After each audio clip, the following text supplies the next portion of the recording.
کائنات کی بقا کا راز اللہ کے ذکر میں ہے۔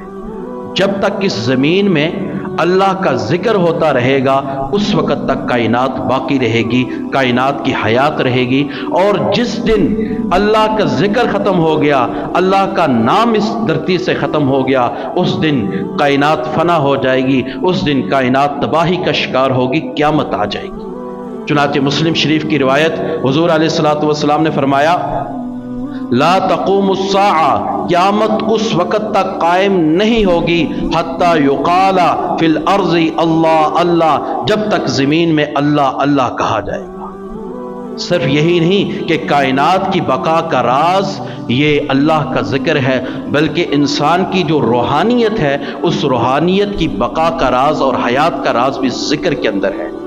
جو شخص اللہ کا ذکر کرتا ہے اس کا قلب زندہ رہتا ہے، اس کی روحانیت زندہ رہتی ہے، اور جو شخص اللہ کے ذکر سے غافل ہو جاتا ہے، اللہ کے ذکر سے دور چلا جاتا ہے، ایسے شخص کی روحانیت مر جاتی ہے، ختم ہو جاتی ہے، اس کی روحانیت فنا ہو جاتی ہے۔ اسی لیے حضور نے فرمایا مثل الذی یذکر ربہ والذی لا یذکر، اس شخص کی مثال جو اللہ کو یاد کرتا ہے مثل الحی، زندہ کی طرح ہے، والذی لا یذکر، اور جو اللہ کو یاد نہیں کرتا اس کی مثال المیت، میت کی طرح ہے۔ تو پتہ چلا انسان کی روحانیت، انسان کا جو دل ہے اس کی بقا کے لیے اللہ کا ذکر ضروری ہے۔ اسی طرح مخلوق کا بقا، مخلوق کی حیات کے لیے بھی اللہ کا ذکر بہت زیادہ ضروری ہے۔ جب یہ مخلوق اللہ کے ذکر سے غافل ہو جاتی ہے، اللہ کے ذکر سے دور ہو جاتی ہے، اللہ کے ذکر سے اعراض کرتی ہے، اس وقت اس کی زندگی ختم ہو جاتی ہے، حیات ختم ہو جاتی ہے۔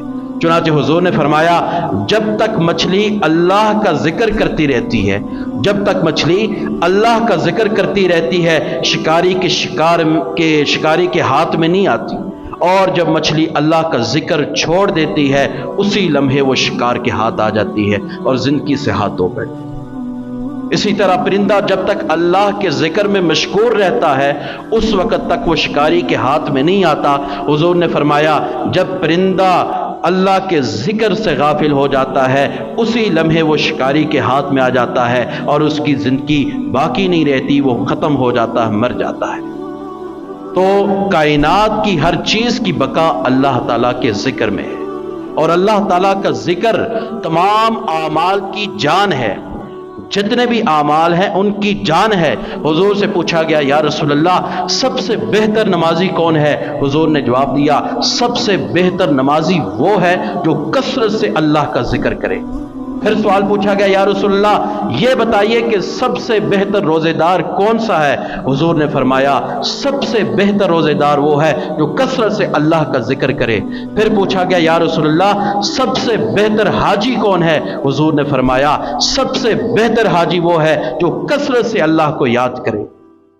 تو پتہ چلا کہ ہر عمل کی جان وہ کیا ہے؟ ذکر اللہ ہے۔ اسی وجہ سے صدیق اکبر نے حضرت عمر رضی اللہ تعالیٰ عنہ سے فرمایا تھا اے عمر یہ جو کثرت سے اللہ کا ذکر کرنے والے ہیں یہ ساری نیکیاں لے گے، یہ تو اجر و ثواب کا بہت بڑا ذخیرہ لے گے، کیونکہ نماز کی اصل ذکر اللہ ہے، حج کی اصل ذکر اللہ ہے، زکوٰۃ کی اصل ذکر اللہ ہے، اور روزے کی اصل وہ ذکر اللہ ہے۔ جو کثرت سے اللہ کا ذکر کرتا ہے ان اعمال کا پورا اجر ان لوگوں کو ملتا ہے۔